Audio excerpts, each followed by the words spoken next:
Hablando con Alex.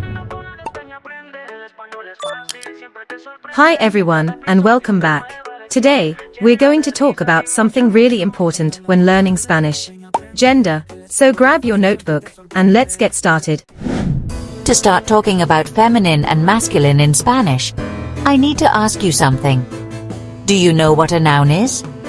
If not, here is the answer. A noun is a person, an animal, a place, or a thing. Every noun in Spanish is either masculine or feminine. Sounds tricky, but it's easier than you think. In English, nouns are not feminine or masculine. For example, the word table is just table. It's not a boy or a girl. But in Spanish, every noun is either masculine or feminine. It's like nouns have their own identity. For example, a male dog is Perro. But if you are talking about a female dog, you have to put A instead of O to make it feminine. Perra. Here's the basic rule. Words ending in O are usually masculine. Words ending in A are usually feminine. So a male friend is Amigo. and a female friend is Amiga. simple, right? Some words end differently, like pencil. Lápiz.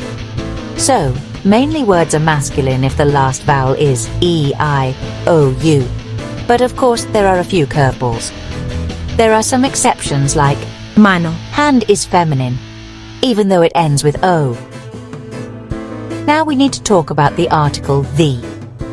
In English, we use the article and then the noun. For example, the table, the dog, the school. It doesn't matter if the noun is male or female. We say the. In Spanish, it's different. We also use a word for the, but it changes depending on whether the noun is masculine or feminine.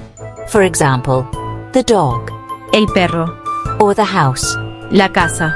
A good trick is to always learn the word with the. For example, the male cat is, El gato. and the female cat is. La gata. And don't forget to memorize the exceptions. Practice with animals, people, and objects around you. Remember, it's not only male or female for people or animals. It's a grammar rule. It's for everything. Don't worry, with a little practice, you'll learn, and soon gender in Spanish will feel totally natural. Easy. Happy learning, and see you in the next lesson.